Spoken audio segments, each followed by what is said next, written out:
Are you ready?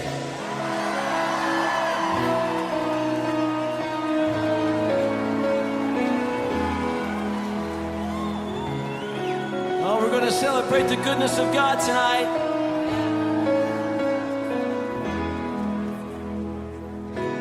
Before I spoke a word, you were singing over me. You have been so, so good to me.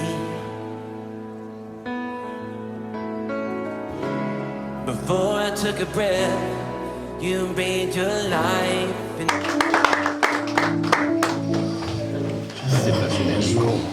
Bonjour. Merci.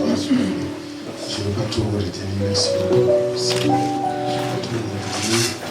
Le temps est parti, vous savez que depuis minuit, on est passé à l'ère d'été. Les téléphones électroniques prennent l'heure automatiquement, les téléphones, les montres, les ordinateurs, mais pas nos anciennes voitures. Surtout les voitures avec Android, l'heure est initialisée automatiquement. Donc nous avions une cérémonie depuis vendredi à choisir le roi.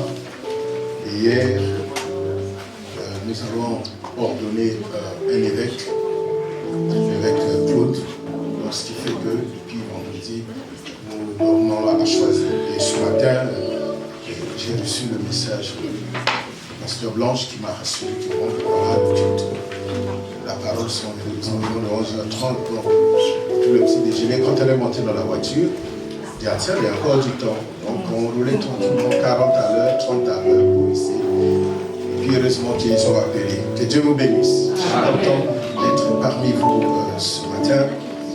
Et voilà, je suis là depuis le 20 mars. Dans des petits déplacements.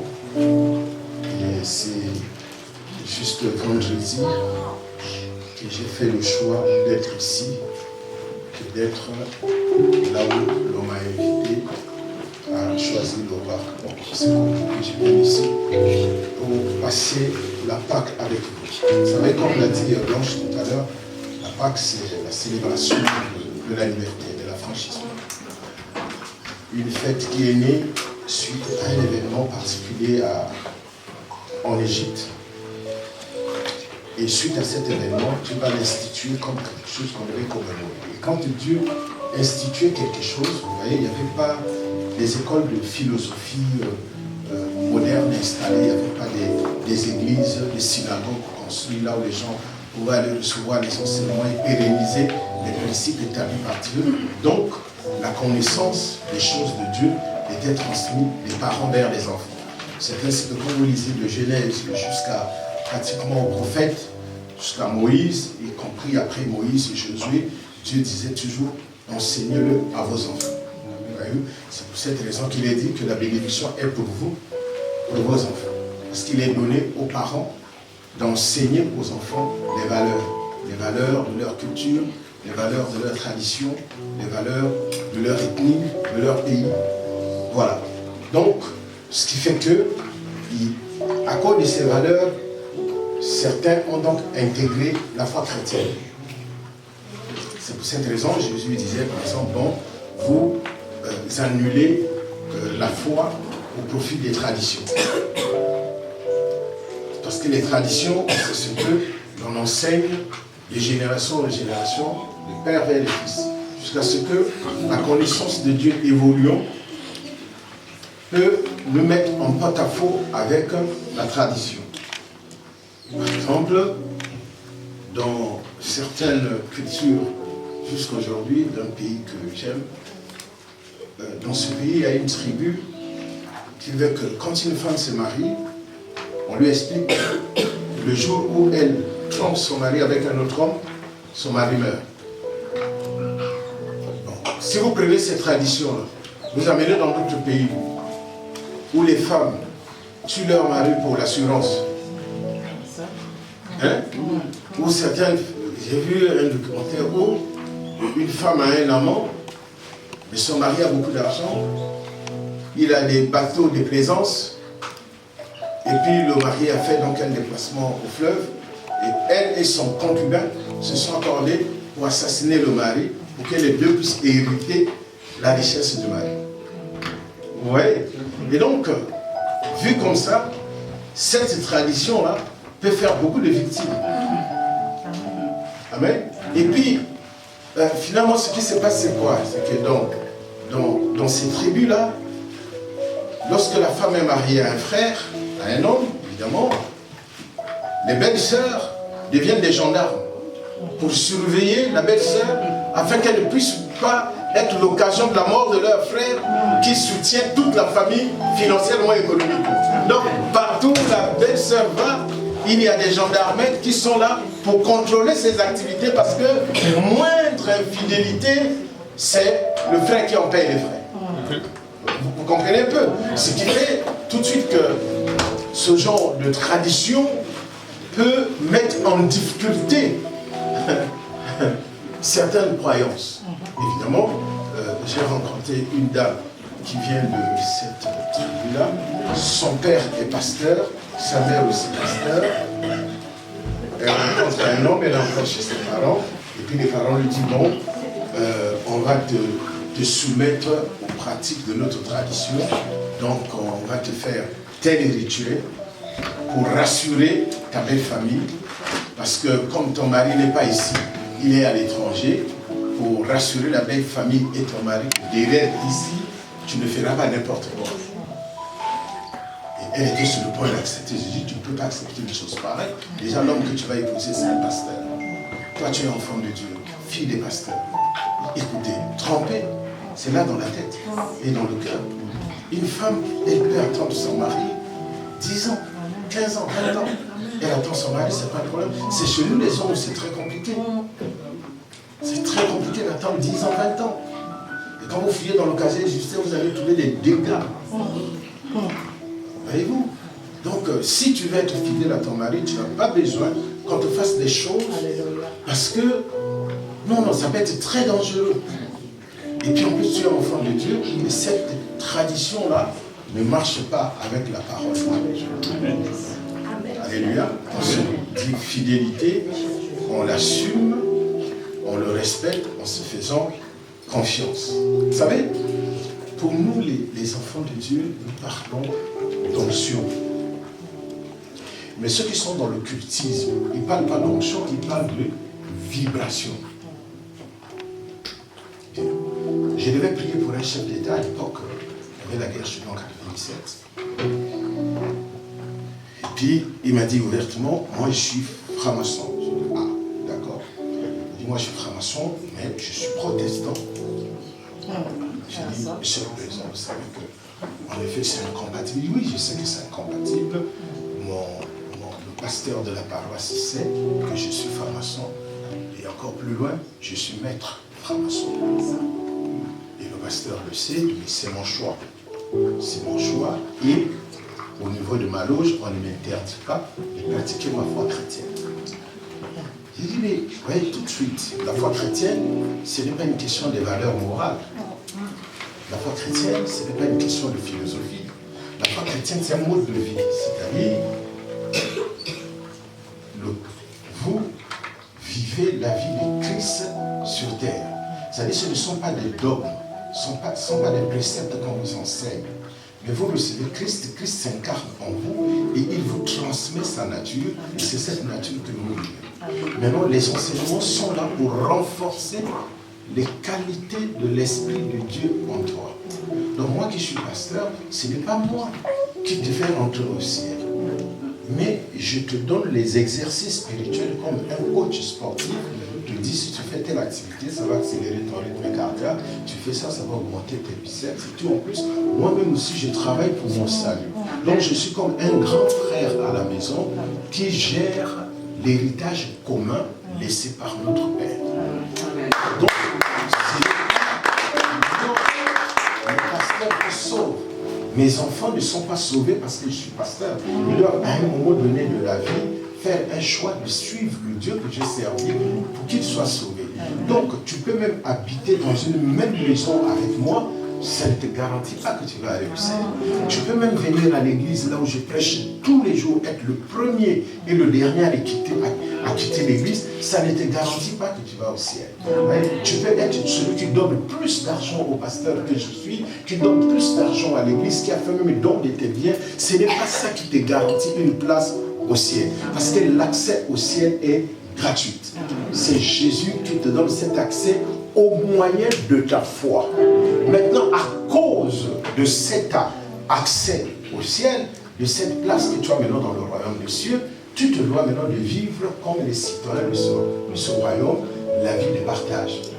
Tu aides ceux qui souffrent, tu prends soin de tes parents, tu prends soin de ton mari, ta femme et tes enfants, tu partages aux pauvres, même s'ils ne croient pas au même Dieu que toi, même si certains membres de ta famille ne viennent pas à l'église où tu pries, où il y a la vérité, mais ils ont droit à la vie parce que la vie est un héritage commun que Dieu a donné à tous les êtres humains. Maintenant, c'est à chacun de choisir là où il va passer son éternité. Voyez-vous? Donc, à cause de cela, lorsque quelqu'un ne prie pas, ne croit pas en Dieu, et que vous lui ôtez la vie parce qu'il n'a pas fait le choix de suivre Dieu, ça veut dire qu'en ce moment-là, vous commettez plusieurs péchés à la fois. La première, c'est que vous avez ôté la vie de quelqu'un qui est un droit que Dieu lui a donné. La deuxième, c'est que vous avez pris la place de Dieu. Parce que Dieu est l'essence de la vie. Il n'y a que lui qui peut enlever une vie à quelqu'un. Donc quand vous enlevez la vie, vous avez pris sa place. Or, prendre la place de Dieu est impardonnable. Ouais, ça t'amène à la destruction. La troisième, c'est que tu as détruit une famille. Tu as privé la société des avantages et des privilèges qu'il aurait obtenus grâce à cette personne-là. Donc il y a beaucoup de cahiers de charges qui vont tellement peser sur vous que votre vie sur cette terre ne sera plus agréable. Voyez-vous? Parce que Dieu a donné la terre d'abord aux hommes. Et les animaux, toutes les autres espèces, ils sont là pour concourir au bonheur de l'être humain.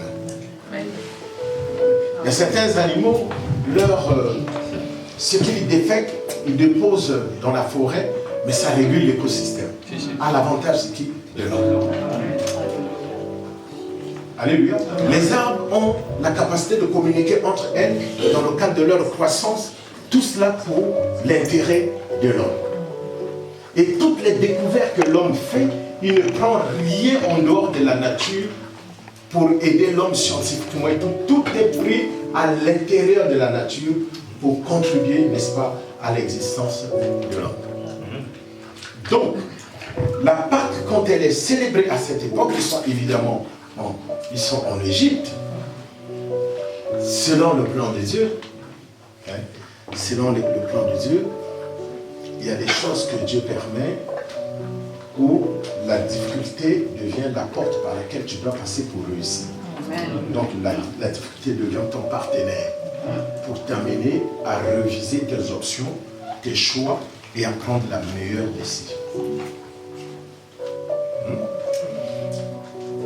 Vous savez, il y a une fille qui avait comme ça la capacité de gérer 3 hommes. Et les 3 voulaient l'épouser. Et puis, elle ne peut pas aller dire à son pasteur que je roule avec 3 hommes, parce que les 3 l'ont déjà connu. Je ne sais pas comment elle fait. Donc, maintenant, elle veut se marier avec l'un d'eux. Mais si elle va dire au pasteur qui sont 3, elle va dire, mais finalement, tu es. Alors, elle va dire au pasteur qu'il y a un homme qui veut m'épouser. Il est médecin. Il va dire à sa mère, il y a un homme qui veut m'épouser. Il est avocat. Il va dire à son père, il y a un homme qui veut m'épouser. Il est pasteur. Donc chacun de ces 3 se dit qu'il n'y a qu'un seul homme. En réalité, il y a plein de fois. Mais comme le monde est bizarre, les parents invitent le pasteur à manger à la maison. Papa et maman sont là.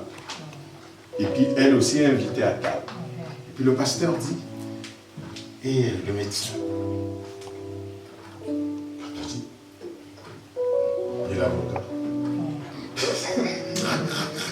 Le pasteur, ça crée une difficulté pour elle. Parce qu'en ce moment-là, et le papa, et la maman, et la vocaliste, c'est pas à nous de te dire qui de toi tu dois prendre. C'est toi qui les connais mieux que nous. Et que Dieu puisse te parler, ou encore que Dieu puisse te parler. Si c'était qu'un seul, on est d'accord. Mais là, ils sont trois. Et cette difficulté va faire en sorte que le pasteur va s'inviter au repas. Son collègue pasteur l'a invité. Mais il ne savait pas que c'était lui, le futur gendre. Cette difficulté lui a permis de faire le meilleur choix jusqu'à aujourd'hui.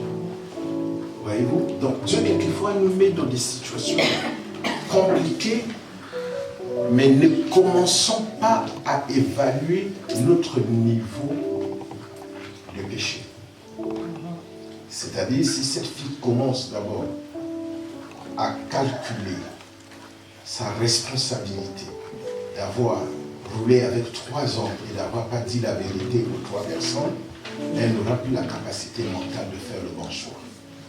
Mais elle a commencé d'abord par décider qui des 3 peut être véritablement son mari, pour ensuite demander pardon pour tout et être une femme fidèle au foyer comme elle l'est jusqu'aujourd'hui. Parce que le sentiment de culpabilité ne peut pas être un partenaire de vie. Parce qu'il te détruit à long terme. Vous savez pourquoi? Parce qu'aucun homme n'est juste. Aucun homme n'est sans péché. Aucun homme n'est sans erreur. La différence de tous ceux-là qui sont sans péché, sans erreur, ce sont les gens qui reconnaissent d'abord leurs erreurs. Ils ont la capacité de reconnaître. Non, j'ai mal fait. Et donc, quand il reconnaît son erreur, il ouvre donc la porte à tous ceux qui sont potentiellement capables de l'aider. Tu vois? Non, c'est pas bien, oui, c'est pas grave. Donc, ok, c'est déjà arrivé. Mais maintenant, regardons autre chose. Ils sont en Égypte. Qu'est-ce que Dieu dit? Dans chaque maison, tu es un agneau. Vous êtes à l'intérieur de la maison, à l'extérieur. Vous mettez du sang sous les linteaux de la porte, sous les cadres de la porte. Et vous mettez aussi le sang sur la porte. De l'extérieur, mais pas de l'intérieur. Quand l'ange de la mort, vous savez, cet ange de la mort, ce n'est pas Satan qui l'a envoyé. Parce que tous ces esprits sont au service de Dieu. C'est ça qui est extraordinaire. L'ange de la mort, ce n'est pas Satan qui a envoyé l'ange de la mort. Non, c'est Dieu qui a envoyé l'ange de la mort. Donc, vous savez, il y a un roi qui devait être puni. Et il y avait une grande réunion. Et Dieu dit, qui je peux envoyer pour séduire ce roi-là, afin qu'il fasse le mauvais choix. En faisant le mauvais choix, il va pécher contre moi. Et comme ça, je vais le frapper. Ce n'est pas un ange qui a dit, je vais partir. Non, c'est un démon qui a dit, moi, je vais partir. Et Dieu lui a dit, vas-y. Vous voyez? Et donc, cet ange de la mort, c'est pas Satan qui l'a envoyé, pas du tout. Satan n'avait ni le pouvoir de l'envoyer, ni de l'arrêter. Cet ange obéit au plan de Dieu qui veut punir le pharaon, le faire fléchir et permettre au peuple de sortir dans la liberté. Maintenant, quand il y a une situation, il y a toujours l'antidote, non? Puisque l'ange va venir avec la capacité de tuer. Mais vous savez, dans la vie, on meurt toujours de quelque chose, hein? D'assassinat, d'accident, de maladie, on meurt toujours. Donc, la cause de la mort en ce moment-là, c'est un arrêt cardiaque. Parce que c'est la nuit là, même ceux qui étaient en pleine boîte de nuit en train de danser devaient mourir. C'est l'arrêt cardiaque qui peut être accompagné de saignements. Maintenant, pour que l'âme quitte le corps, il faut que le sang cesse de circuler. Parce que le sang est le véhicule de l'âme. Alors, il faut que le sang cesse de circuler et l'âme n'a plus la raison d'y être. Et la personne, la vie s'arrête. Maintenant, qu'est-ce que Dieu fait? Il dit qu'au même instant, vous tuez un agneau. Vous prenez le sang, vous mettez à l'extérieur. De la même manière que de l'autre côté, le sang s'arrête pour que l'âme parte, ici, il y a le sang d'un agneau qui dégage l'odeur du sacrifice, qui va faire que quand l'ange de la mort va arriver, quand il verra le sang, il va dire, ici il y a quelqu'un qui est déjà mort, donc c'est pas la peine, je passe la chose.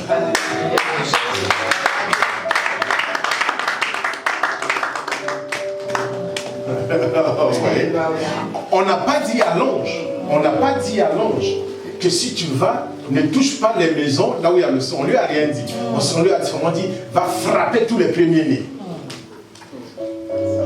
Oui. Et qu'est-ce que Dieu dit maintenant à Moïse? Il dit, tout enfant d'Israël, prenez le sang, mettez-le sur les portes. Et Dieu dit, je verrai.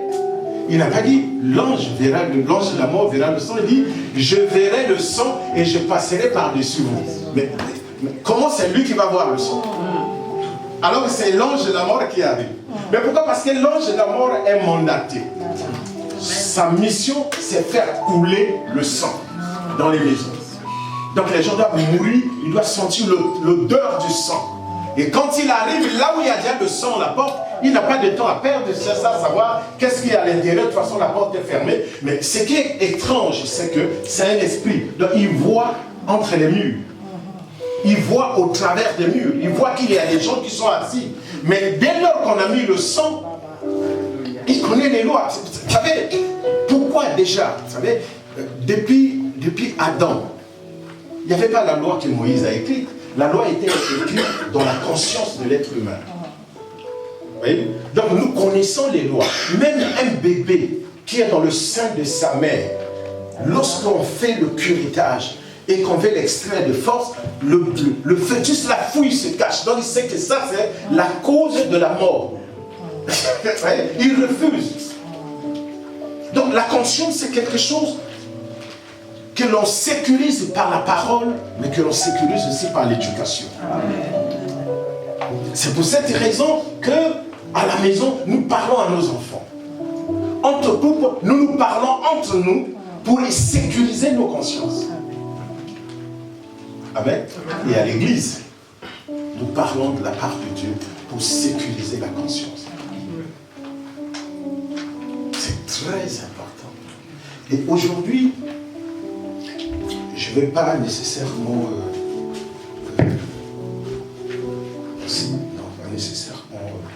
parler de tout ce qui est Pâques, mais je vais parler de quelque chose que j'appellerai la présence retrouvée.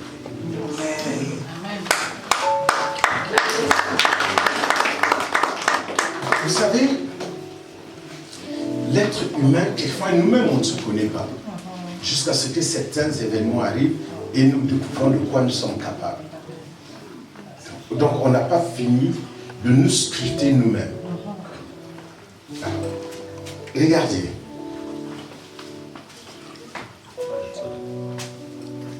Dans le livre de Jean, le chapitre 1, verset 15, rapidement, ceux qui n'ont pas leur vie, vous l'avez qu'à écouter s'il vous plaît. Quelque temps plus tard, Jésus remonta à Jérusalem à l'occasion d'une fête juive. Or, dans cette ville, près de la porte des brebis, se trouvait une piscine entourée de 5 galeries. 5 galeries couvertes, appelées en hébreu Bethsaida. Ces galeries étaient remplies de malades qui y restaient couchés. Des aveugles, des paralytiques, des impotents. Il y avait là un homme. Donc parmi tous ces malades, il y avait là un homme malade depuis 38 ans. 38 ans. Plus de 2 générations. Et Jésus le vit couché. Ça veut dire que Jésus sur les murs. Quand il sut qu'il était là depuis si longtemps, il lui demanda: veux-tu être guéri? C'est la question qui lui est posée. Veux-tu être guéri? Maître, répondit le malade, Je n'ai personne pour me plonger dans la piscine quand l'eau commence à bouillonner. Le temps que je me traîne là-bas, un autre arrive avant moi. Eh bien, lui dit Jésus, lève-toi, prends ta natte et marche. À l'instant même, l'homme fut guéri et prit sa natte et s'est mis à marcher. Amen. Mais cela s'est passé un jour de sabbat. Les responsables juifs l'interpellèrent l'homme qui venait d'être guéri. Ils lui dirent, c'est le sabbat. Tu n'as pas le droit de porter cette natte. Mais répliqua-t-il, celui qui m'a guéri m'a dit, prends ta natte et marche. Non, il lui pose la question, mais qui t'a dit cela? Lui demandèrent-ils. Mais l'homme qui avait été guéri ignorait qui c'était. Car Jésus avait disparu dans la foule qui se pressait en cet endroit. Peu de temps après, Jésus le rencontra dans la cour du temple. Te voilà guéri, lui dit-il, mais veille à ne plus pécher pour qu'il ne t'arrive rien de pire. Et l'homme alla annoncer au chef des Juifs que c'est Jésus qui l'avait guéri. Vous savez, cette histoire est pleine d'enseignements. Bien. Le monsieur, ça fait combien d'années qu'il est là? 38 ans. Est-ce que 38 ans c'est son âge ou bien c'est l'âge de la maladie? Donc on ne sait pas quel âge il est. À quel âge il est tombé malade? À demander qu'il est tombé à 15 ans. Vous savez, quand vous tombez malade, au début, les gens sont motivés autour de vous pour vous aider. Plus ça traîne, chaque temps qui passe, il y a des gens qui se relâchent. Jusqu'à ce que vous vous retrouvez seul. On l'amène à une piscine. Cette piscine a des galeries. Vous voyez? Des galeries comme ça avec des arcades.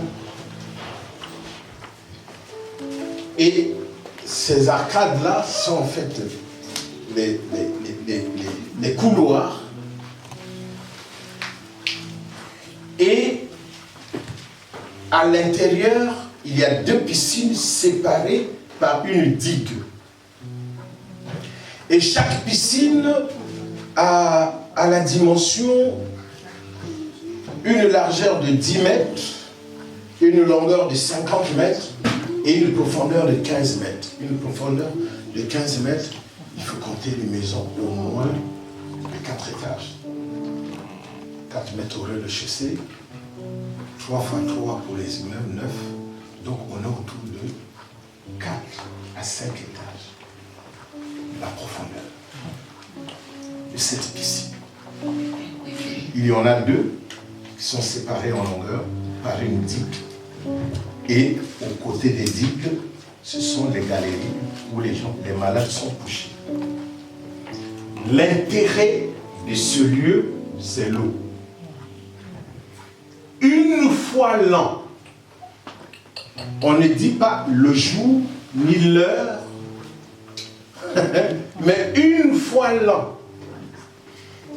Ça ne peut pas dire qu'à la date anniversaire de l'année passée, c'est là où l'événement va avoir lieu. Non, ça va avoir lieu, ça peut avoir lieu en novembre, mais cette année, ça peut être en février. C'est une fois l'an. Un ange vient sans informer. Quand il arrive, il agite l'eau. Quand il agite l'eau, le premier qui se jette dans l'eau est automatiquement guéri, quelle que soit sa maladie. Ça veut dire qu'il faut faire quoi? Il faut être là 24 heures sur 24 et il faut être là éveillé et concentré. Le temps que tu ailles aux toilettes, l'ange est venu. Le temps que tu causes avec ton fils, ta femme, tes enfants, l'ange est venu. Donc ce monsieur est là couché et puis Jésus débarque dans sa vie. Il ne connaît pas Jésus parce que Jésus est de l'autre côté de la ville, il fait des miracles. Il entend parler de Jésus, mais il ne sait pas qui c'est. Et voilà, Jésus vient le voir et lui pose une question simple. Veux-tu être guéri? Comment on répond? Oui ou non? Mais le monsieur est allé faire toute sa biographie. Comme on le voit souvent. Hein? Vous savez, il y a des gens, quand vous arrivez chez le médecin, il dit, bon, qu'est-ce qui ne va pas? Généralement, nous commençons par sourire. Ou bien quand nous parlons, c'est le médecin qui sourit en premier. Parce qu'il sait que vous allez nous raconter votre vie. Mon médecin ici, on est trop bien avec lui. Il sait que je suis pasteur, il est catholique. Et quand je commence à parler, oui, je sais que les pasteurs, vous parlez beaucoup. Comme les rabbins, vous parlez, j'ai dit, il n'y a pas que lui, il y a aussi les avocats qui parlent beaucoup, et les journalistes. Nous avons le monopole de la parole. Il dit, oui, mais vous, ce qui me plaît, c'est que quand vous me parlez, ça me lève un peu la pression. Parce que les gens, quand ils viennent ici, ils croient que ça, à force des discours, qu'ils auront le meilleur traitement. Alors que nous avons la réponse juste sur les questions que nous leur posons. Quand ils nous donnent la réponse, nous scrutons ce qui se passe. Mais il y en a, vous lui posez une question avant la réponse, il vous a raconté toute sa vie. Même les problèmes de couple, les problèmes avec des problèmes de droit commun, il les amène chez moi au cabinet. Vous voyez un peu? Il dit donc, et j'ai vu un là qui vient juste après vous. Celui-là, je sais que il va tout me dire sur sa retraite. Surtout, et il pense que c'est sa retraite qui est la cause de sa maladie.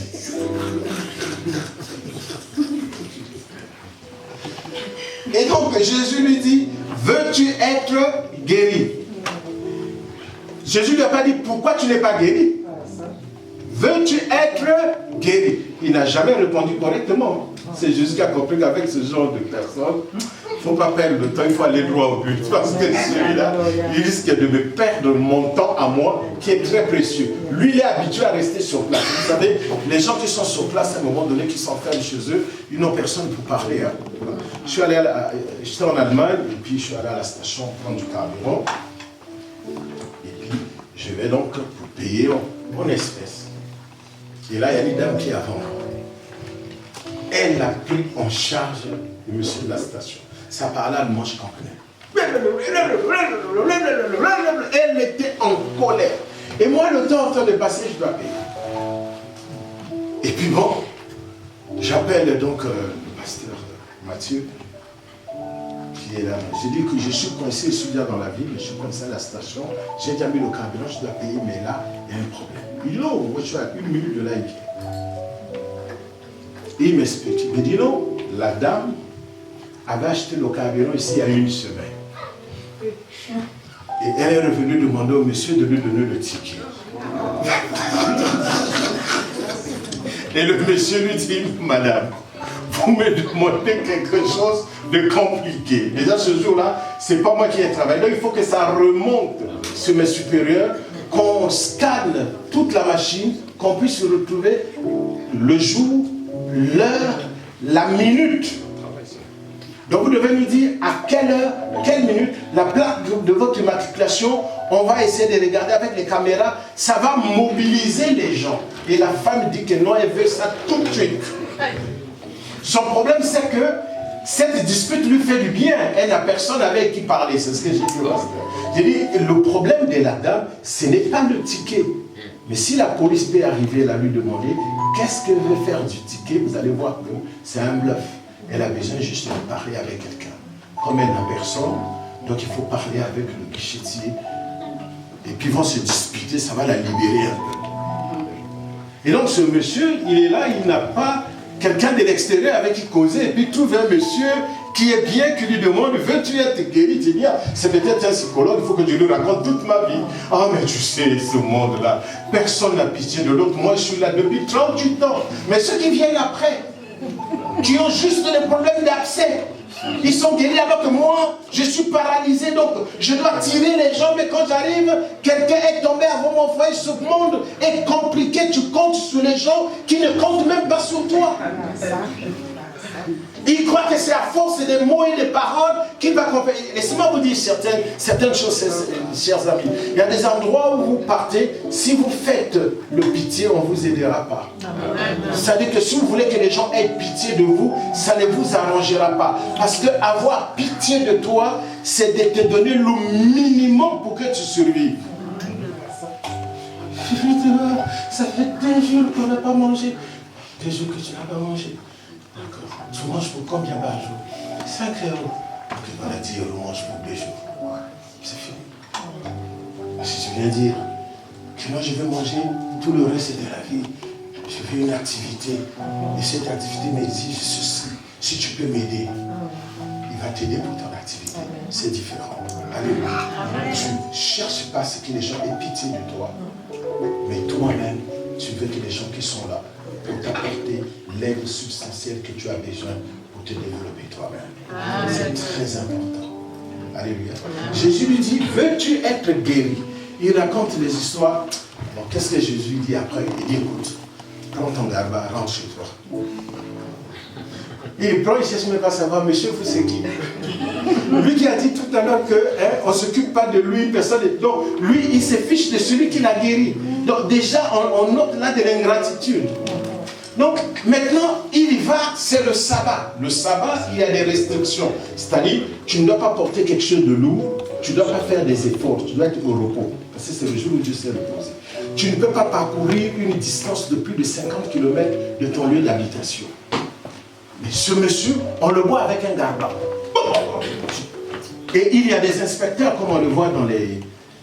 Vous voyez, il y a certains pays islamiques, hein, où il y a la police comme ça, la police de l'éthique. Vous voyez ce qui se passe en Iran, là, qui interpelle les femmes non voilées. Voilà. Cette police-là. Donc ces gens-là, ils sont là, ils circulent pour voir qui est contre les règles. Et on le voit avec sa note. Il dit, mais toi qui t'as dit de prendre un objet lourd le jour du sabbat. Il dit, non, celui qui m'a guéri. Celui qui t'a guéri, oui. Celui qui m'a guéri m'a dit, prends ton lit et va chez toi. Donc, il suffit que juste quelqu'un te guérisse pour que tu enfreignes les lois du pays. Mais celui-là qui t'a guéri, c'est qui? Je dois vous dire la vérité, je ne le connais pas. Mais comment tu ne connais pas quelqu'un qui t'a guéri après 38 ans de maladie? Tu ne le connais pas. Tu n'as même pas pris le soin de lui dire, excusez-moi monsieur, vous c'est qui? Est-ce que je peux vous inviter chez moi? Est-ce que je peux dire à ma famille de venir vous remercier? Non, tu as été guéri, tant pis pour lui. Lui qui s'est plaint que les autres vont avant lui, on ne lui laisse pas le temps aussi d'aller plonger. Mais il n'a même pas le souci de remercier et de garder un contact avec celui qui l'a guéri pour qu'il puisse amener auprès de cette personne aussi d'autres personnes de sa famille qui sont en difficulté. Il n'a pas pu s'expliquer. Ils l'ont laissé partir. Je vais maintenant vous expliquer ce qui se passe. C'est-à-dire, à une époque très reculée, il y avait une guerre en Israël.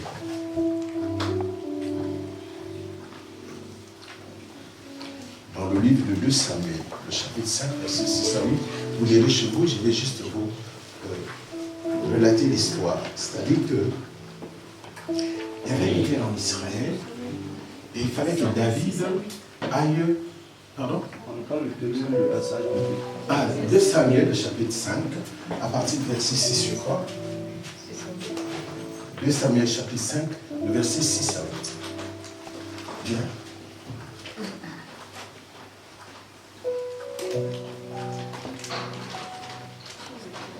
David vient d'être établi roi. Donc, il décide d'aller faire son siège de Jérusalem. Parce que voyez-vous, David est des tribus minoritaires. Il y a eu scission du royaume. Il y a le royaume de Juda qui est constitué de 2 tribus. La tribu de Benjamin et de Juda. Et puis les 10 autres ont formé la tribu d'Israël. Donc ceux-là, ils sont 10. Ils ont pour leur capitale la Samarie. Et les 2 autres tribus, la tribu de Juda, faites de Juda et Benjamin, mais ils ont gardé le nom Juda. Leur siège, c'est à Jérusalem. Maintenant, David, il est issu de cette tribu-là, mais il doit être roi pour tous les 2 groupes. Donc, il est d'abord établi premièrement dans sa ville natale, et puis plus tard, il doit bâtir son quartier général. Là où il doit bâtir son quartier général, je vais vous expliquer rapidement, il y a un côté nord du temple, il y a un côté sud du temple. Bien. Et lui, il bâtit donc son quartier général à Jérusalem. Il y a d'abord Hébron, ensuite Jérusalem. On ne va pas faire un cours d'histoire. Mais rapidement, ce que je veux ressortir, c'est quoi? C'est qu'il y a une ville qui s'appelle Jébus, les habitants, c'est les Jébusiens. David doit conquérir cette ville-là. Ça fait partie des territoires que Dieu leur a donnés. Maintenant, quand il veut conquérir la ville, les habitants de cette ville ont osé défier David. Vous savez que David, avant d'accéder au pouvoir, il a vaincu un ennemi que son adversaire n'avait pas pu vaincre. Il a vaincu Goliath. Goliath a humilié son prédécesseur, Saül, pendant 40 jours. Et David, en quelques minutes, a arrêté cette humiliation. Avec une pierre, avec 5 pierres, et puis sa lance-pierre. Donc, David décide d'aller en guerre contre les Jébusiens. Les Jébusiens lui disent, David, tu dois savoir, si tu oses venir ici, même les paralytiques, c'est les paralytiques qui vont te résister. Quoi? C'est pas une insulte contre les paralytiques, mais c'est des inaptes. On peut dire, c'est des handicapés. Donc leur handicap ne leur permet pas de se donner à 100%. On ne va pas envoyer les handicapés en guerre, s'il vous plaît. Au contraire, la société les sécurise pour qu'ils prennent aussi plaisir à la vie malgré leur handicap. Donc on ne les envoie pas en guerre. Et toi qui es homme de guerre, tu vas dire à un guerrier que ici, si tu rentres, même les handicapés vont te résister. Qu'est-ce que tu fais? Mais tu livres les handicapés de ton pays à la mort. Est-ce vrai? Maintenant, qu'est-ce que David fait? David vient, il réussit à conquérir la ville. Et puis il dit, tout ce qui est handicapé, vous savez, les handicapés sont plusieurs. Hein? Ceux qui ont des problèmes des yeux, ceux qui ont des problèmes de dos, ceux qui ont des problèmes de genoux. Chacun a son handicap. Maintenant, tous ces handicapés confondus là, ils ne rentreront pas à Jérusalem, c'est-à-dire au temple. C'est interdit. Tant que moi, il serait roi. Et puis finalement, ça a été perpétué. Donc à Jérusalem, les handicapés ne rentrent pas dans le temple à cause de qui? De David. Vous comprenez maintenant? C'est pour cette raison que vous allez voir une histoire que nous connaissons beaucoup dans les Actes des Apôtres. Pierre et Jean sont allés dans le temple pour prier. Ils ont vu un monsieur qui était quoi? Handicapé. Il était assis où? À la porte, pas à l'intérieur. Ils n'ont pas le droit de rentrer dans le temple. J'aime trop ça.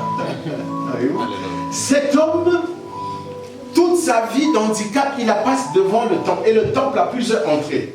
Il y a l'entrée des riches. Cette porte-là s'appelle la belle. Elle est toujours propre et entretenue parce que les riches donnent de l'argent pour son entretien. Et là, il sait que s'il se met devant cette porte, les riches, avant d'entrer, vont le voir, se disent, ah, comme lui n'a pas accès au temple, mais qu'il a au moins accès à l'alimentation, aux soins médicaux, on lui donne rapidement de l'argent. Mais ce jour-là, suivez les événements qui arrivent. Pierre et Jean le trouvent. Ils lui disent, et quand ils les voient, vous savez, les prédicateurs, ils ont des fois des allures trompeuses. Hein. Vous le voyez avec un grand sac, vous vous dites, oh, il doit avoir des dollars et des euros dedans, alors que ce sont des tracts, des flyers, des bibles. Et puis tu t'attends qu'il va te donner beaucoup d'argent, c'est une grosse bible à l'intérieur avec une tablette. Et puis, quand il voit Pierre et Jean, la Bible dit, s'attendant à recevoir d'eux. Ils sont à la porte, la belle. S'attendant à recevoir de l'argent. En fait. Pierre lui dit, je n'ai ni or, ni argent. Or. Mais comment quelqu'un qui n'a ni or, ni argent peut passer par ici? Mais ce que j'ai, je te le donne. Lève-toi et marche. Il le prend par la main, le monsieur marche. Quelle est la première direction qu'il prend? Ceux qui lisent la Bible. Quand le monsieur a commencé à marcher, ses premiers pas ont été vers où? Vers sa femme? Non. Vers ses enfants? Non. Vers son travail? Non. Ses premiers pas ont été vers où? Vers le temple. Pourquoi passer?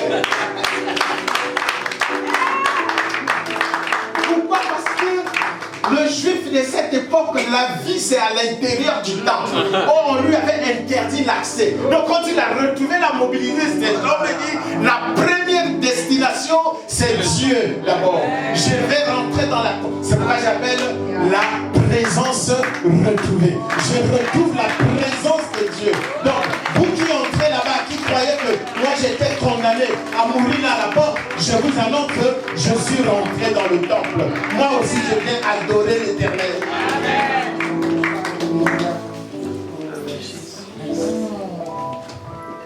Si un misérable, un handicapé, choisis la première destination, la présence de Dieu, qu'en est-il pour toi? La première chose, quand tu as reçu ton salaire, c'est Dieu. La première des choses, quand ton fils a réussi à son examen, c'est Dieu. La première des choses, oh, on m'a demandé à l'époque, par les journalistes, quel est le meilleur moment de la journée chez toi? J'ai dit oui, le meilleur moment de la journée, c'est quand je commence à faire mon sac pour rejoindre ma femme et les enfants à la maison. Amen. Mais en réalité, le meilleur moment de la journée, il n'y a pas de plus meilleur moment que la vie. C'est de savoir que Dieu est avec toi. Amen. Et ce n'est pas pour un seul moment, c'est pour toute la journée. Amen. Maintenant, quand j'ai été privé de venir à l'église, parce qu'il y a eu le confinement, mais le meilleur moment de la journée, c'est l'instant où je vais maintenant aller rejoindre l'église que je n'ai plus eu accès depuis plusieurs mois à cause du confinement. Je sors de prison, je n'ai plus rencontré mes frères et mes sœurs avec lesquels nous communions. Le meilleur moment, c'est quand je vais retrouver... Chers amis, si tu connais Dieu, que tu connais sa présence, elle va toujours te manquer. Amen. Vous savez, nous ne venons pas ici pour qui que ce soit, mais nous venons aussi pour qui que ce soit. Parce que la présence de Dieu, c'est lorsque là où 2 ou 3 sont réunis. C'est là où Dieu vient. C'est-à-dire que Dieu n'habite pas ici, mais il vient parce que c'est nous qui l'amenons ici. Ce n'est pas lui qui nous amène ici. C'est nous qui avons choisi cet endroit pour le prier. D'accord? C'est nous qui avons choisi cet endroit pour le prier. Et qu'est-ce qu'il fait? Il vient avec nous. Parce que nous sommes là. Et c'est pour nous qu'il vient ici. Mais nous, par humilité, nous disons, nous venons ici pour le Seigneur. Et le Seigneur aussi vient ici pour qui? C'est extraordinaire. Nous le mettons en priorité. Lui également, il nous met en priorité. Béni soit son nom. La présence retrouvée. Cette présence, elle est extraordinaire. Amen. Être dans cette présence. En fait, quand Dieu est là, tu n'as pas besoin d'une preuve supplémentaire que celle que tu ressens dedans de toi. Savoir que Dieu est là. Même un enfant qui ne connaît pas Dieu, il y avait un pasteur qui s'appelait le Sado Solar Singh, il est décédé. C'était un Tibétain. Il est allé prêcher à Londres. Et pendant qu'il parlait, il y avait un enfant, comme une petite fille qui est assise là, qui le regardait prêcher, et dit à sa maman, il parle comme Jésus. Jésus, c'est son esprit qui connaît Jésus. Parce que l'esprit n'a pas d'âge, l'esprit est éternel. Voyez-vous? Et une autre famille à Londres, donc celui-là-ci va à une maison, voir une sœur. Il frappe à la porte. Elle était sous la douche. Il dit, toujours les filles, va voir c'est qui. C'est là, elle avait autour de 9 ans. Elle vient, il ouvre. Il dit, ah, maman, c'est un monsieur qui est là, il ressemble à Jésus. Et la maman a tout de suite compris qu'il s'agit.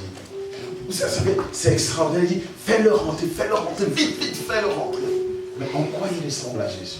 C'est l'esprit qui voit ce que l'intelligence voit. Le monsieur que Jésus a guéri, vous comprenez? Jésus a guéri ce monsieur à la piscine. La cite, c'est quoi? La Bible dit que quelques temps plus tard, Jésus le retrouve où? Le retrouve où? Lisez bien le texte. Quelques temps plus tard, Jésus le retrouve au temple. Jésus, le verset 14, peu de temps après,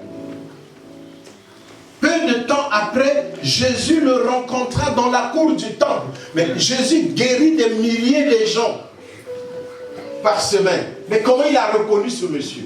Parce qu'il est son créateur. Il le retrouve où? Il l'a retrouvé au marché? Non. Parce que lui aussi, il a été privé du temple pendant 38 ans. Maintenant qu'il a marché, la première destination, c'est quoi? C'est le temple. Privé du temple pendant 38 ans, la première destination, il ne rencontre plus Jésus dans la rue. La première fois qu'il a rencontré Jésus, c'était à la piscine. Mais la deuxième fois, c'est au temple. Dans la présence de Dieu, qu'il a retrouvé maintenant. Il dit maintenant, je peux venir adorer Jésus. Tu te rappelles? Maintenant, je peux venir ici adorer. Moi qui suis resté là maintenant, privé de la présence, privé de l'onction de Dieu, privé de la grâce. Maintenant, j'ai retrouvé la présence.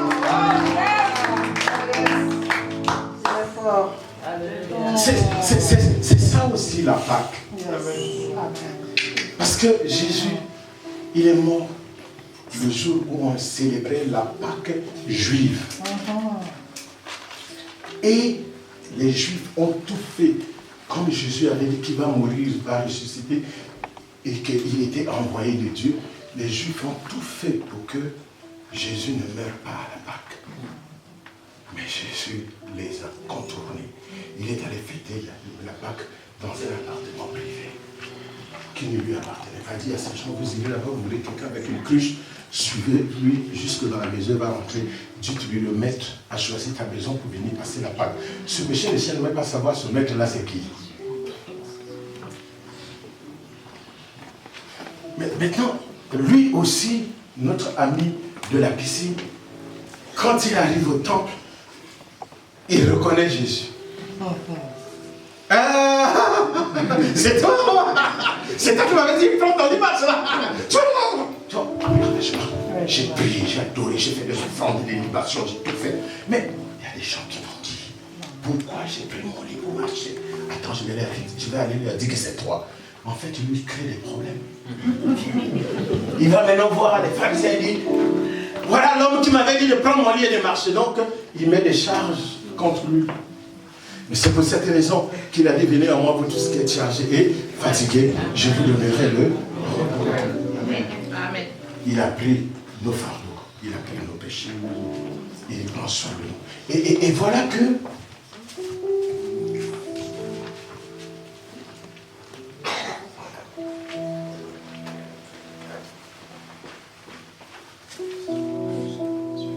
les yeux. Merde. Ça va? C'est les colliers que je mets, donc.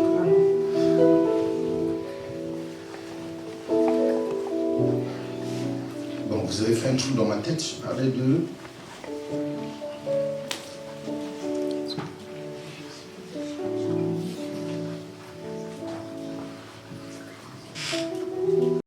Dire une anecdote. Non, ça, avant ça, je suis en train de dire une anecdote. Jésus dans le temps. Non. Qui peut m'aider? Il a reconnu Jésus-Christ dans le temple, il a été dit au Non, pas ça. Avant ça, c'est une parenthèse. Bien. Il a donné des charges. Non. Vous savez, les midi, quand il est midi, le cerveau retient 30% de ce qu'on dit en une heure. Donc c'est normal que vous et moi aussi, vous vous rappelez plus de ce que j'étais en train de dire. Alors,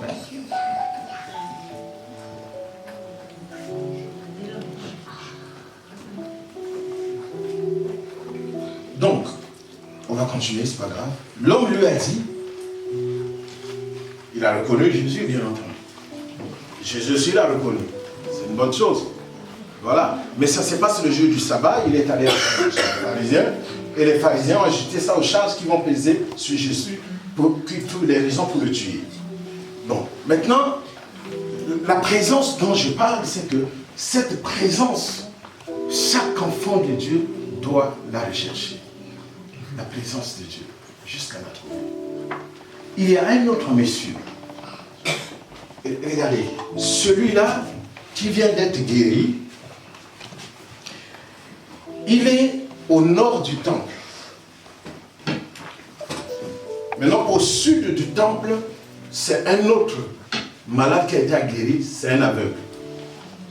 Le temple est au milieu des deux. Et le temple sépare des tribus.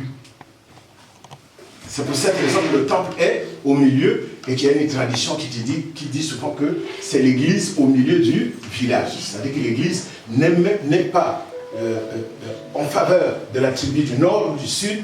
L'église est au milieu, le temple est au milieu, séparant le sud et le nord. Maintenant, ces retrouvailles au temple de ce paralytique, c'est un paralytique qui vient du côté nord, là où il y a la piscine.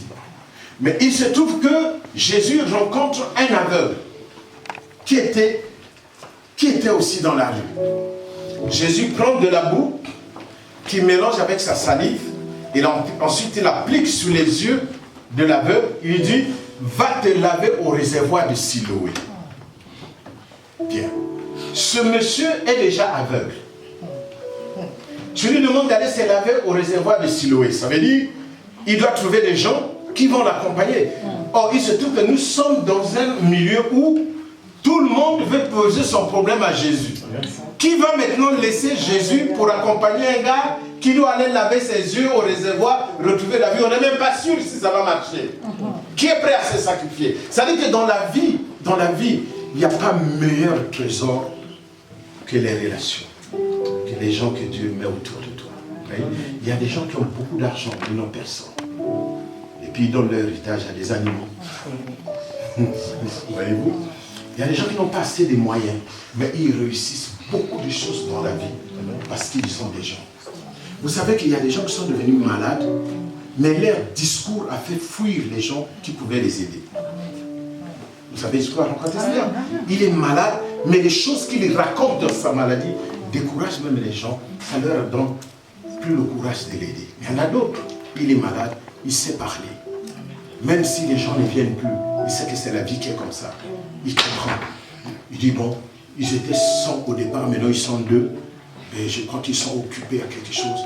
Au départ, ma femme ne me comprenait pas quand je lui faisais voir que dans la vie, si tu veux être bien avec les gens, ne trouve pas toujours des raisons pour les accuser, mais trouve toujours des raisons pour les excuser. Vous voyez, trouve une raison, dis que bon, il a fait ça parce que, comme ça au moins, ta tête n'est pas chargée. Parce que lorsque tu charges des gens, que tu trouves des raisons aux problèmes qui t'arrivent à cause des gens, tu deviens donc une victime. Et en tant que victime, tu vas t'apitoyer sur toi et ça va réduire tes capacités à te projeter. Mais si tu dis que bon, il a fait ça peut-être parce qu'il ne m'aime plus, bon, il m'aimera lorsque les choses vont redevenir normales. Tu es en paix avec toi-même. Voyez-vous? Parce que regarde, une mauvaise pensée doit être remplacée par une nouvelle qui soit bonne, parce que notre système de pensée est la première locomotive de notre vie. Et donc nous devons l'arroser chaque fois des vecteurs de pensée qui sont propres. Et c'est pour ça que la Bible dit que tout ce qui est vrai, tout ce qui est vertueux, tout ce qui est digne de louange, tout ce qui mérite l'approbation soit l'objet de vos pensées. C'est ça qui va te donner la force de vivre. Donc ça ne sert pas. Vous savez, je suis allé dans un pays très loin. Et curieusement, j'ai trouvé là une de mes cousines. Toi, tu es ici. Très loin, je suis pas dans le pays, ça vous donne des indices. Il dit, enfin, quelqu'un d'Afrique, et surtout du Congo, Brazzaville, mon pays, en plus mon frère est venu ici. Tu vois, notre église, on fait des aides. On aide des pasteurs qui viennent ici, viennent de tel pays. On donne, surtout moi. Je suis souvent chargé d'aller trouver le conteneur qui va transporter les choses et puis le transporteur. Maintenant là, je veux voir comme c'est un pasteur qui vient de mon Congo, nous venons aussi de sortir de la guerre, je veux voir comment ils vont réagir. Évidemment, je n'étais pas venu là pour que les gens aient pitié de moi. Et puis, bon, j'ai fait mon service terminé. Et puis, après les 5 jours du séminaire, le pasteur est venu me voir là où j'étais logé. Il m'a fait une offrande de 500 $. J'ai dit merci beaucoup, ça ne faisait même pas mon billet. Il m'a fait une offrande de 500 $. J'avais des amis qui avaient payé mon hôtel. Et puis, je lui ai dit merci, j'ai béni son papa. Et puis, ma cousine est passée et dit, bon, tu vois, papa, qu'est-ce que je te disais? Tu vois, donc, moi ici, telle nationalité vient, c'est moi qui connais tous les transporteurs. Je prends les conteneurs, on paye le conteneur 10 000 $. Et puis on envoie, les choses y vont. Là, ils savent que c'est moi qui suis au devant de la scène. Je leur ai dit que c'est mon frère, c'est mon cousin, sa mère, c'est ma tante. Ma mère, c'est ta tante. Donc c'est mon sang. Et je suis son sang. Donc, et puis, on n'a rien fait pour toi. Même pas une appel de fonds. Même pas une offrande spéciale. Je lui ai dit, oh, ne me fais pas pécher. Et ne pêche pas. Tout ce qui nous arrive, c'est Dieu qui le permet. C'est Dieu qui le permet. Toi, ce que tu sais faire, continue à le faire.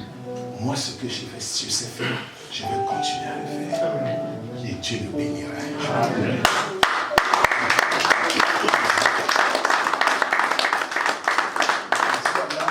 Aujourd'hui, les pasteurs dirigent une bonne église. Je dois vous avouer qu'elle me fait beaucoup de bien. Elle a un très bon ministère. Donc, tout ce qu'elle a fait là-bas, Dieu lui a rendu en investissant dans son ministère. Amen. Donc, il ne faut pas être comme ça. Si tu vas comme ça dans la réciprocité en toutes choses, parce que tu as rendu visite, on doit te rendre visite, parce qu'on t'a donné, tu as donné, on doit te donner, parce que tu as prié, on doit prier pour toi, tu auras beaucoup de problèmes. Parce que Jésus lui-même, on l'a oublié. On n'a même pas cherché à savoir qui il était. Alors qu'il a sorti quelqu'un d'une situation vieille de 38 ans. Amen. Que Dieu nous bénisse. Et donc, maintenant, pour terminer, au sud, cet homme de Siloé, on lui dit, va te laver au réservoir de Siloé. Quand il se lave au réservoir de Siloé, la prochaine fois que Jésus le rencontre, c'est au temple. La prochaine fois que Jésus le rencontre aussi, c'est au temple. Chers amis, toi qui as cette possibilité, voilà, c'est revenu ce que j'allais vous dire. Merci beaucoup.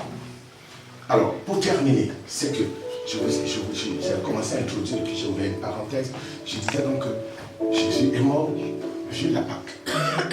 Il est allé passer la Pâque dans un appartement privé. Vous vous rappelez, non? Vous avez tous oublié ça parce qu'il est midi, donc là dans un coin, ceux qui vont manger la choucane, ça commence à remonter. Ceux qui ont préparé d'Alori, c'est des choses qui arrivent. Donc je vais faire vite pour qu'on termine. Bon. Et là, je ne vais plus oublier aussi. Il fête la Pâque. Quand il finit de célébrer la Pâque, il institue un cérémonial qu'on appelle la Sainte Seine. Il y a le pain, il y a le vin, il rend le pain, un morceau de partage dit que c'est son corps, il verse le vin, il rend grâce, il dit que c'est son sang.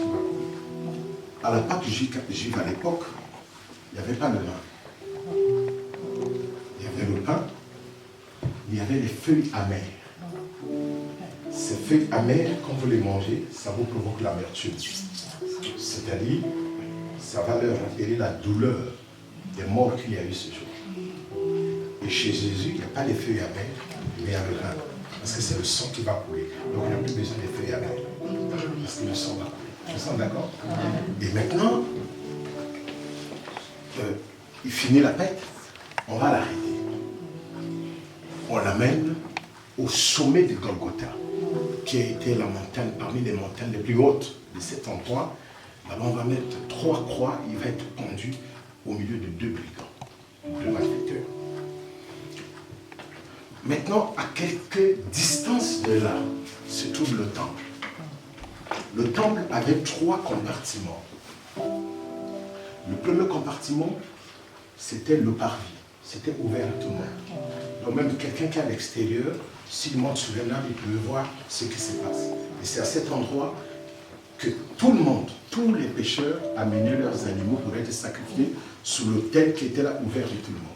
Et quand on fait le sacrifice, qu'on le brûle, quelqu'un qui est dans la rue peut voir comment la fumée monte. Quand la fumée va tout droit jusqu'au ciel, ça veut dire que Dieu a agréé le sacrifice. Mais si la fumée est éparpillée, ça veut dire qu'il a refusé le sacrifice. Maintenant, après, à l'intérieur de cette cour, il y a maintenant une maison qui a 2 compartiments. Le premier compartiment, quand vous y entrez, là, même ceux qui sont dans la cour, ils n'y voient pas. Ils n'ont pas le droit d'y entrer. N'entrent là que ceux qui sont consacrés, c'est-à-dire les sacrificateurs, ils appartenaient à une tribu qu'on appelait les Lévites. Cette tribu n'avait pas le droit de travailler, ils n'avaient pas le droit de faire les champs, ils vivaient des dîmes que les autres tribus apportaient au temple. D'accord? Je vais faire vite. Maintenant, donc, quand vous y entrez, il y a un rideau. Avant d'y entrer, il y a un rideau avec des couleurs qui sont parmi les 7 couleurs reconnues du tabernacle. Cet endroit, toute la cour là fait partie du tabernacle qui a 3 compartiments. Le compartiment, le parvis qui est ouvert, et puis en plus vous avez la première partie qui est fermée.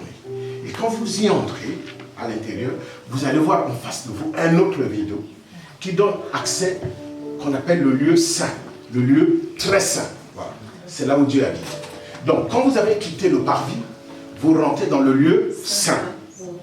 Là, n'y entrent que les sacrificateurs. Ils entrent pour faire quoi? À leur gauche, il y a un chandelier qui a 7 branches. On verse de l'huile à l'intérieur et puis ça brûle. La lumière ne doit jamais s'éteindre éternellement. Et puis à droite, il y a une table avec des pains qu'on appelle les pains de proportion. Donc, ça symbolise la Sainte Seine. Vous voyez, le pain. Donc, dans l'Ancien Testament de la Pâque, il y avait le pain. Il n'y avait pas, le sang était à la porte, il y avait les feuilles amères. Maintenant là, il y a le pain sur une table, la table des propositions. Maintenant, avant de rentrer dans le lieu très saint, juste avant de rentrer, il y a un petit autel qui est comme ça, de quelques mètres. Les bouts sont entourés de cornes. À l'extérieur, là-bas aussi, il y avait un autel. Les bouts sont entourés de cornes, mais à l'intérieur de ces cornes-là, il y a un bois qu'on appelle le bois d'acacia qui ne pousse que dans le désert. Et ce bois-là va être revêtu de bronze ou de cuivre. Sauf que là maintenant, dans le lieu saint, il y a aussi un autel, mais la corne là est 100% bronze. Ou or, je ne sais plus. 100%, il n'y a pas de bois à l'intérieur. Et là-dessus, on brûle de l'encens qui ne s'éteint jamais. Donc les sacrificateurs qui viennent là, ils mangent un peu du pain quand ils ont faim. Ils veillent à ce que l'encens soit là. Ils veillent à ce qu'il y ait de l'huile dans le chandelier. Et donc ça donne quoi? Ça donne là le Saint-Esprit, là Christ qui va être sacrifié, le pain de vie. Et puis en face, c'est l'adoration, l'autel du parfum. Maintenant, derrière cet autel, il y a un rideau qui fait rentrer maintenant dans le lieu qu'on appelle le lieu très saint. Ça veut dire qu'au fur et à mesure que vous entrez, les conditions d'accès sont réduites. Maintenant, dans le lieu très saint, n'y entre que le souverain sacrificateur. Donc, les sacrificateurs qui sont là ne voient pas ce qui se passe à l'intérieur. Il y a un rideau qui gêne.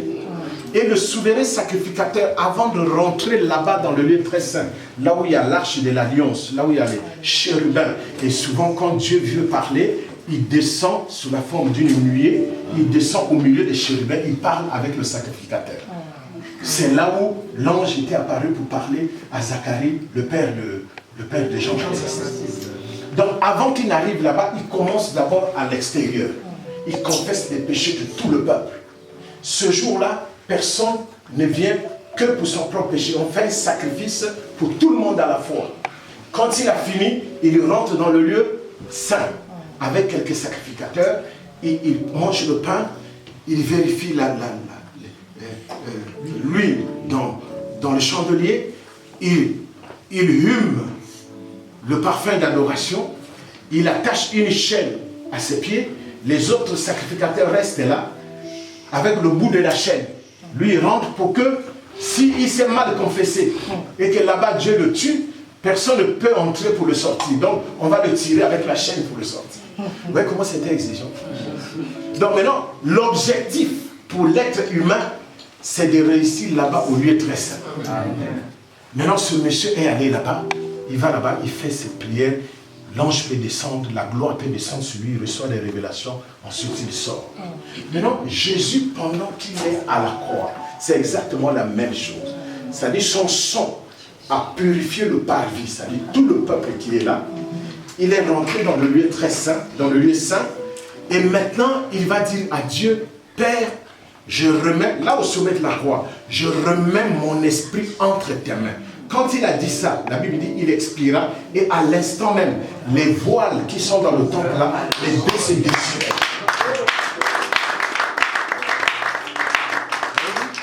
Donc, c'est que toutes les personnes qui étaient dans le parvis ont vu maintenant ce qu'ils n'ont jamais vu pendant des années, et n'importe qui peut maintenant rentrer là-bas. Alléluia. Ça veut dire que Jésus, avec son sang là, qui a coulé à la croix, il a traversé le parvis avec son sang, il a traversé le lieu saint avec son sang, il est allé dans le lieu très saint, Dieu a agréé son sang. Maintenant, tu n'as plus besoin de partir là-bas pour prier Dieu. Maintenant, rien qu'avec le sang de Jésus, quel que soit l'endroit où tu es, tu peux rentrer maintenant en esprit devant le trône de Dieu et puis l'adorer. C'est ça la Pâque. Ça dit la Pâque te permet non seulement d'être libéré, mais la Pâque te fait retrouver la présence. Là où seul le souverain sacrificateur entrait, tu peux y entrer, même si tu as reçu Jésus seulement un jour. Tu peux y entrer. Est-ce que c'est pas avec ça vous êtes? Dis après moi, Seigneur Jésus. Merci. Pour la présence retrouvée. Ta présence vaut mieux que la vie. Elle vaut mieux que l'or. Elle vaut mieux que les sacrifices. Elle vaut mieux que tout. Ta présence, c'est celle que j'aime. C'est celle que j'ai. Cette présence, je peux y accéder à partir de ma chambre, de ma voiture, de mon lieu de travail, sous le pont, à la plage, quel que soit le lieu, j'accepte à ta présence par le sang de Jésus. Mettons-nous debout. Mettons-nous debout.